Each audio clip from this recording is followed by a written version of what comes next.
Do you think vampires only fear holy crosses and churches? The truth is far more terrifying.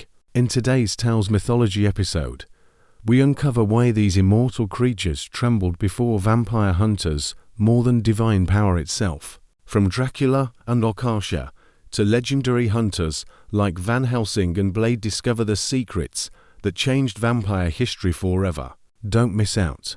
Hit like, subscribe to Tales Mythology, and turn on the notification bell to join us on this journey into the darkest legends of all time. What if the stories you've heard about vampires had it all backward? What if the creatures of the night, immortal lords of terror, didn't truly dread the holy water or the crucifix, but something far more human? Legends across centuries told us that the church held the ultimate power over the undead. Priests wielded blessings, saints carried relics, and sunlight itself seemed like a weapon of heaven. But beneath the grand cathedrals and divine rituals, something darker whispered through folklore. The vampire's deepest fear wasn't the symbol of the cross. It was the man or woman who didn't wait for God's miracle. The one who tracked them through forests, across mountains, into their crypts and ended them with steel, fire, and relentless cunning. These were the vampire hunters. The church offered faith. Hunters brought death. This story begins where hymns fall silent in the footsteps of those mortals who turn the hunt into an art form, so terrifying that even the most ancient immortals shuddered when they heard the click of a crossbow in the dark. Why hunters were feared more than the church? The church had its role in myth. It provided structure, faith, the moral armor against evil, yet its rituals were slow, predictable, bound by ceremony. Vampires could plan around rituals, learn to avoid them, even mock them. But hunters, they were chaos wrapped in human skin. They studied vampire habits, adapted to new powers, invented new weapons. They didn't announce themselves with bells or incense. They struck when least expected at noon, at midnight. In the middle of a vampire council meeting, vampire hunters fought dirty because the creatures they hunted were beyond reason. The church relied on symbols, the crucifix, the holy relic, the exorcism chant. Hunters relied on strategy, tracking, ambushes, wooden stakes dipped in poison, traps hidden in forests, silver dust scattered across tombs. One was faith, the other was war, and war terrified vampires in ways divine light never could. Blade, the first hunter of the New Age. Take Blade, for instance. In modern mythology, he became the symbol of this terror. Half human, half vampire, he possessed all their strengths with none of their traditional weaknesses. No crucifix could scare a vampire like the sound of Blade's boots approaching. He didn't preach. He didn't offer salvation. He didn't give speeches about light and darkness. He simply hunted. In one legendary account, Blade walks into a vampire nightclub, a place drowning in music, shadows, and bloodlust. He doesn't wait for permission. He doesn't announce his arrival. He turns the entire den of predators into dust and ash before the final song ends. Vampires feared him because he represented something worse than death, the hunter who learns, adapts, and never stops coming. Real-life parallels, witch hunters and monster slayers. History itself gave birth to this archetype. During the Middle Ages, witch hunters scoured villages with books of accusations and tortures of judgment. Whether real witches existed or not, the fear was real. Later, in Eastern Europe, tales spread of actual vampire hunters, men who dug up corpses, suspected of rising from the grave, hammering stakes through their hearts, severing heads, burning remains. These weren't priests delivering last rites. These were villagers taking no chances. Even noble families hired mercenaries to protect their lands from Strigoi the restless dead. Folklore tells of entire professions emerging. The Dhampir in Balkan legends, half-human offspring of vampires, were believed to have the power to hunt their own monstrous kin. Blade was merely the modern echo of a fear centuries old. Faith versus fire. Why the cross failed alone. Consider this. If the crucifix truly ended all vampires instantly, why did hunters keep appearing in legends? Because symbols alone didn't always work. Some vampires in myths laughed at holy water. Others adapted, wearing talismans against blessings. A few claimed the power of faith only harmed those who believed in it. But silver, fire, sunlight reflected from a hunter's mirror directly into a vampire's coffin at dawn. Those worked whether the vampire believed or not. Hunters represented certainty or a world of superstition. A priest might pray for deliverance. A hunter brought his own. The fear in vampire eyes. Imagine being an immortal creature who has survived wars, plagues, empires rising and falling. You've outlived kings and seen centuries turn to dust. Yet somewhere out there is a mortal, fragile, temporary, nothing compared to your strength, and he's coming for you anyway. That was the terror. Hunters didn't need to be stronger. They only needed to be relentless. And history shows again and again, relentless always beats immortal. Transition to part 2. But vampires didn't fade quietly. As hunters grew smarter, the undead grew stronger. They evolved, adapted, became creatures of godlike power, warlords of the night, queens of fire, masters of disease and shadow. The next part of our tale dives into these legendary figures, the Draculas, the Akashas, the masters who ruled darkness itself, and the hunters who still dared to challenge them. Because no matter how powerful the night became, there was always someone willing to strike the match. The Age of the Immortals. As hunters spread fear across villages and forests, the vampires themselves began to change. The early legends painted them as little more than restless corpses, creatures barely above beasts. But stories grew. Myths swelled like storm clouds over centuries, and somewhere between fear and fascination, vampires transformed into figures of majesty, kings and queens of the night, whose powers defied imagination. They no longer crept through crypts scavenging for blood. They ruled from castles, courted empires, whispered into the ears of kings. Their strength rivaled armies. Their cunning rivaled statesmen. Their beauty, for many legends describe them as mesmerizing, masked the cruelty of demigods. Yet for all their power, one thing lingered: the memory of hunters. Because no matter how high vampires climbed, the shadow of a lone mortal with silver, sunlight, or holy fire never truly vanished. Dracula, the Prince of Fear. If there is one name that looms over vampire mythology like a thunderhead, it is Vlad Dracula. In Bram Stoker's novel, he is terrifying yet aristocratic, the perfect blend of nobility and nightmare. But later tales, Dracula Untold, Van Helsing, countless others transformed him into something greater, a warrior king turned immortal by tragedy and rage. Legends say he gained the strength of 100 men, the speed of a falling star, the senses of predator and god combined. He crushed stone with bare hands, commanded storms, turned armies into dust. Some stories even gave him powers bordering on divinity, shape-shifting, becoming wolves, bats, mist itself, control of night creatures, rats, wolves, even shadows bent to his will, immortality beyond death. Burn him, drown him, stake him, he returns. And yet, even Dracula feared the hunter. Why? Because hunters didn't fight fair. Legends speak of mercenaries surrounding his castle with mirrors to channel sunlight into his crypt, of assassins lacing blades with poisons drawn from silver mines. One apocryphal tale claims a hunter poisoned the very soil of his homeland, so Dracula couldn't rise where he fell. Whether true or not, such stories reveal the heart of the myth. Power always fears what it cannot predict. Akasha, the queen of all vampires. If Dracula was a king, Akasha was a goddess, and Rice's Queen of the Damned gave birth to one of the most terrifying figures in vampire lore. Akasha wasn't merely immortal. She was the source, the wellspring from which all vampires descended. She walked in sunlight. Fire bent away from her. With a thought, she could incinerate others of her kind. Telepathy, telekinesis, mind control, they were mere extensions of her will.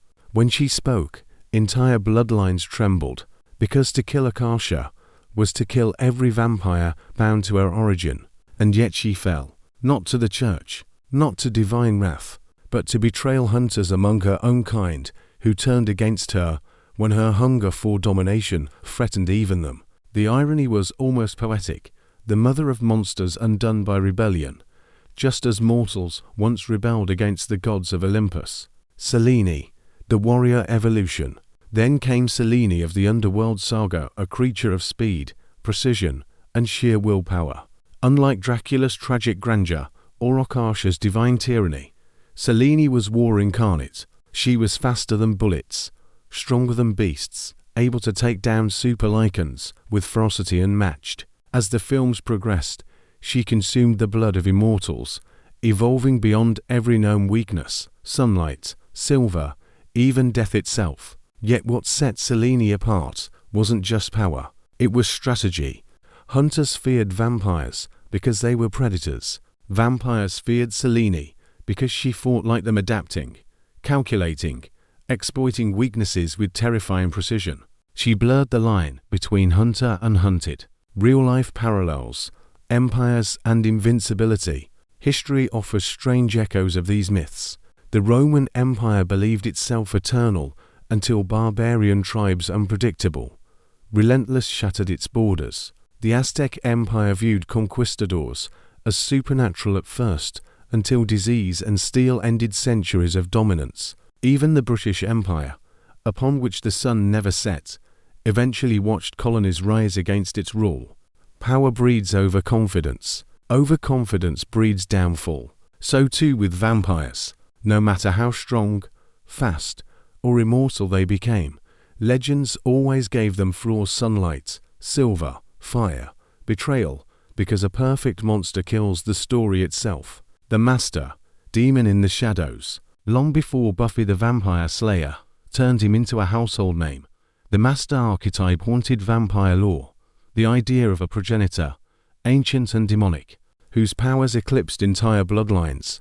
This creature wasn't just immortal, it was primal evil given flesh, strength to rival titans, magic older than humanity itself, armies of the dead at its command. Yet even the Master, in many tales, fell to mortals, sometimes to destiny, sometimes to prophecy, sometimes simply because hubris made him careless. The message repeated across centuries: immortality does not guarantee victory. Why the hunters still mattered. Here's the irony that pulses through vampire myths like a heartbeat. The stronger the vampires became, the more terrifying the hunters grew in return. A weak vampire falling to a hunter, expected. A godlike queen like Akasha falling to hunters, legendary. It's the same reason dragon slayer myths exist. Killing a snake wins you survival. Killing a dragon wins you immortality in song and story. Hunters, in myth, grew into symbols of defiance itself. They reminded audiences and perhaps entire cultures that even in a world of monsters, human courage and cunning could topple anything. Transition to part 3. But vampires didn't stay locked in medieval castles or gothic novels. As storytelling moved into films, television, anime, and video games, vampires transformed again, growing stranger, faster, deadlier. Some became gods of biological horror. Others broke the laws of physics themselves. And always, somewhere in the shadows, a hunter waited. In the next part, we'll see how modern media turned vampires into everything from walking apocalypses to quantum immortal demigods, and why hunters refuse to vanish from their nightmares. From gothic horror to biological apocalypse, the vampire of old was a thing of mist and myth, crucifixes, castles, and cursed bloodlines. But modern media transformed them into something stranger. Take The Strain by Guillermo del Toro. Gone was the aristocratic count, sipping wine, dark blood by candlelight. Instead, we got a parasitic horror. A master vampire whose blood teemed with worm-like creatures infecting victims in seconds. These weren't elegant monsters. They were walking apocalypses. One bite, one infection, and entire cities fell overnight. What made this terrifying wasn't just strength or speed, it was scale. Dracula ruled Transylvania. The Master of the Strain ruled the end of the world. And yet even here hunters rose to answer. Scientists, soldiers, priests, ordinary men, and women armed with silver and ultraviolet light, they became humanity's only firewall against extinction. The message stayed the same. No matter how monstrous the enemy, someone always picks up the sword. Alucard, the immortal weapon. Then there was Helsing's Alucard, where Dracula was tragic nobility. Alucard was chaos incarnate. He didn't just kill enemies, he erased them. When his restraints came off, the battlefield turned into an extinction event. Shape-shifting armies of shadows, regeneration from ash, immortality so absolute that killing him required destroying the countless souls he had devoured over centuries.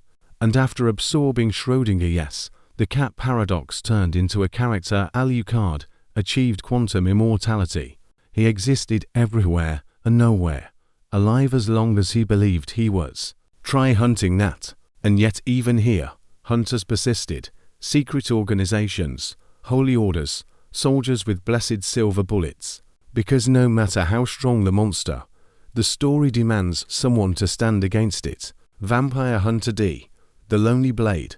In stark contrast stood Vampire Hunter D, wandering through post-apocalyptic wastelands where mutants, vampires, and forgotten gods roamed. D was part human, part vampire, yet hunted his own kind with a cold, quiet determination. What made D fascinating wasn't just power, though he had plenty.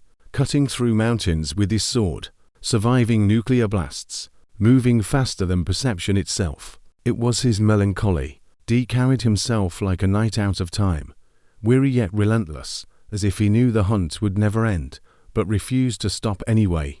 Hunters like D weren't just slayers, they were symbols of human defiance, of courage against eternity itself. Video games, when players faced the night. Then came Legacy of Kain, The Witcher, Castlevania, entire worlds where players confronted vampires as soldiers, witches, or hunters of destiny. In Legacy of Kain, vampires evolved into near-divine beings, manipulating time and fate itself. In The Witcher, higher vampires were immune to sunlight, fire, even decapitation monsters who viewed humanity as ants, and yet hunters, witches, or cursed knights always appeared, armed with alchemy, silver blades, or forbidden magic. Why? Because games, like myths, understand one thing. No matter how terrifying the monster, the audience craves the hero who dares to fight it. Real-life echoes, plagues, and predators. Modern vampire stories often borrow from real fears. Disease outbreaks inspired the viral vampires of the strain. Totalitarian regimes echoed in vampire lords ruling with iron fists. Environmental collapse birthed post-apocalyptic wastelands, crawling with mutants and bloodsuckers. And yet humanity always imagines survival. From the Black Death to nuclear standoffs, history shows us again and again. We fear extinction, but we dream of resistance. Hunters, whether armed with stakes or science, embody that dream. Why vampires keep getting stronger? Have you noticed? Vampires rarely stay the same across centuries.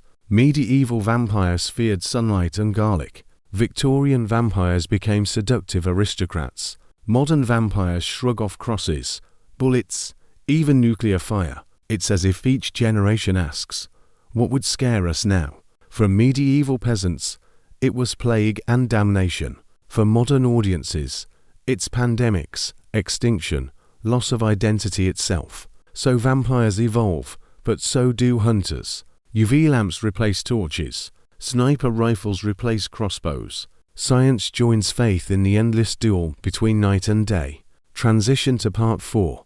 But here's the twist. For all their power, even the most apocalyptic vampires still fear the hunters.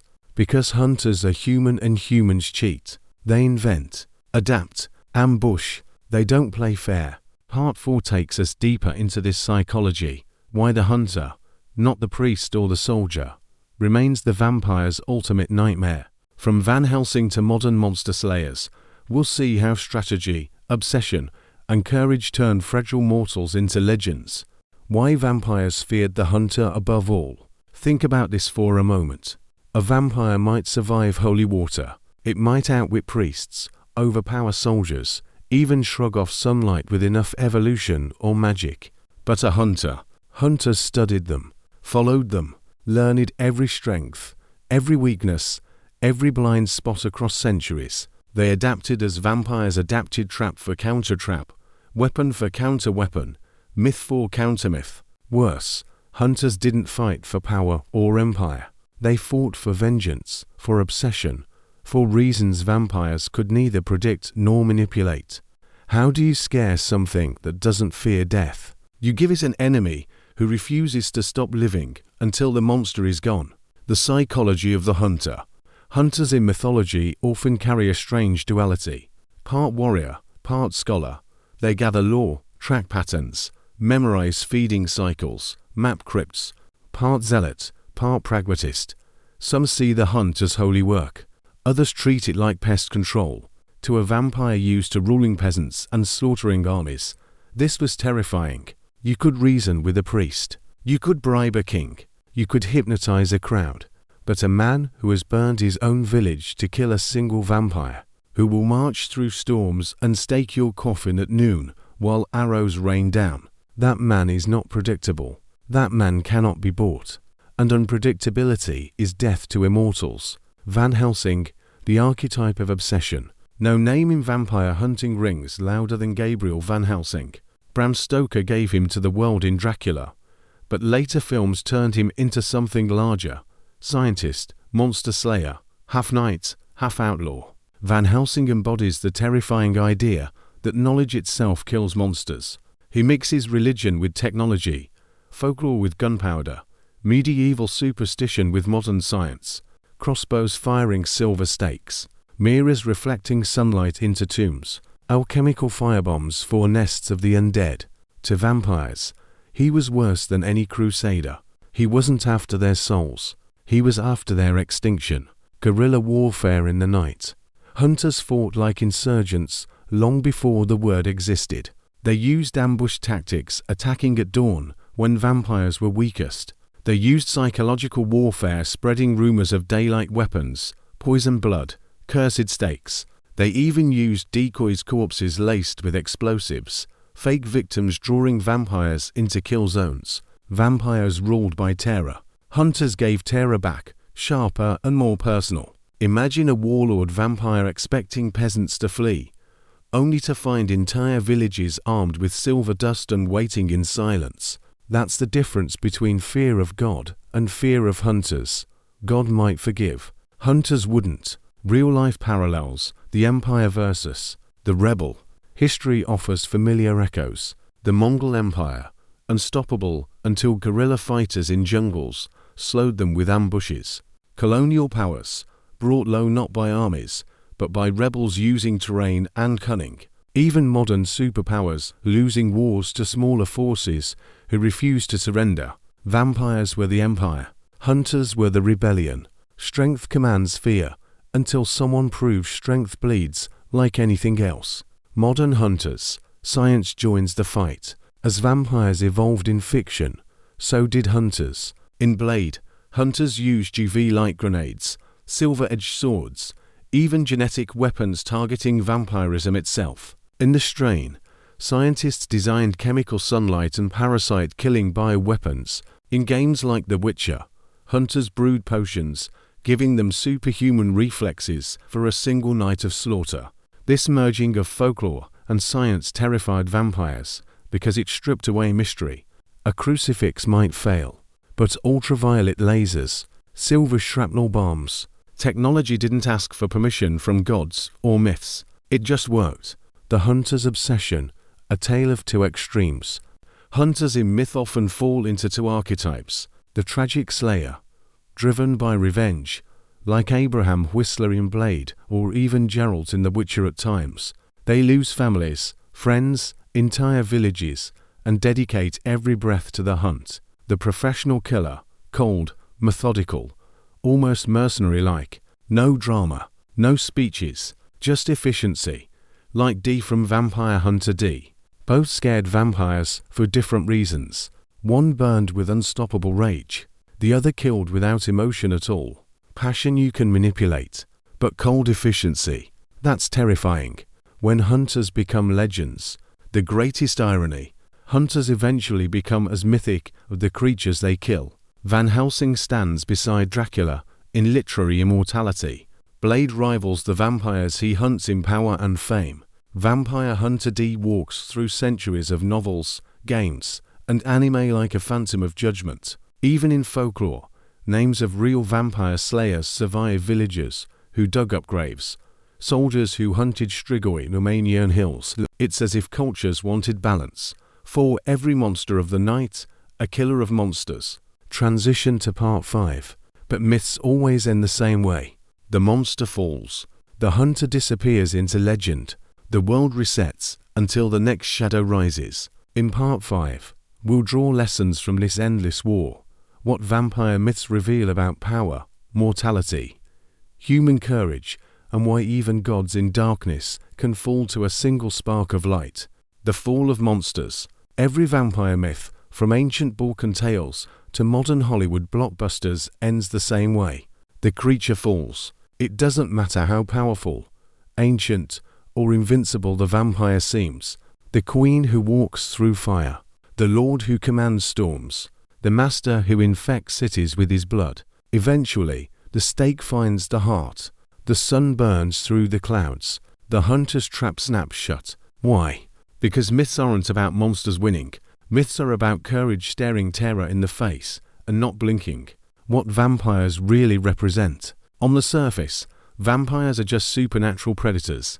But look closer, and you'll see centuries of symbolism. Power without limits, immortality, wealth, beauty, everything mortals crave, twisted into something monstrous. Fear of the unknown, plagues, death, the afterlife, all wrapped in the image of a creature stalking you at night. Corruption and seduction. Vampires tempt before they kill. They offer pleasure before pain. The church once claimed holy relics fought vampires because faith fights sin. But hunters fight power itself. And that's why vampires fear them more. The hunter's lesson. Hunters teach us something deeper than how to kill monsters. They teach us that courage matters even when victory seems impossible. That strategy, intelligence, and determination can bring down creatures that look untouchable. Van Helsing showed knowledge beats superstition. Blade showed you can turn the monster's own strength against them. Vampire Hunter D showed perseverance survives even the apocalypse. The hunter is not just a character. He's defiance given flesh. When the line blurs, modern stories often blur hero and monster. Blade is half vampire. Selene protects her kind while fighting others. Even Dracula, in some versions, fights worse monsters than himself. This makes the myths richer because the hunter's real enemy isn't always the creature. Sometimes it's what the creature represents: power without conscience, immortality without morality, hunger without end. Destroy the vampire or become it. That choice drives half the modern tales we tell. The eternal war. Will vampire stories ever end? Probably not, because each era reinvents the monster. For peasants, it was plague and disease. For Victorians, it was lust and corruption. For modern audiences, it's extinction, pandemics, even AI replacing humanity itself. And each year reinvents the hunter. From priests to mercenaries, from scientists to half-monster hybrids, the hunter adapts as fast as the creature evolves. That's why the duel never stops. The final lesson: strip away the castles, the swords, the ultraviolet grenades, the apocalypse cities. At its core, vampire mythology whispers one truth: even gods can fall. It doesn't take divine power. It doesn't take holy armies. Sometimes, it takes one mortal with silver in his hand and fire in his heart. That's why vampires feared hunters more than the church. Because the church asked heaven for help, hunters made their own. A modern reflection. Today, we may not fear vampires in the shadows, but the metaphor remains. Powerful corporations, corrupt leaders, technologies spiraling beyond control, these are our modern creatures of the night. And the hunters. Journalists exposing truths, scientists fighting diseases, activists challenging systems, ordinary people refusing to surrender. The tools change, the courage doesn't. So next time you hear a vampire story, whether it's Dracula in his castle, Akasha on her throne, or Alucard turning battlefields into nightmares, remember this: they don't just fall to faith, they fall to obsession, intelligence, courage, and the refusal to let darkness win. The hunter always comes, and the monster always fears him.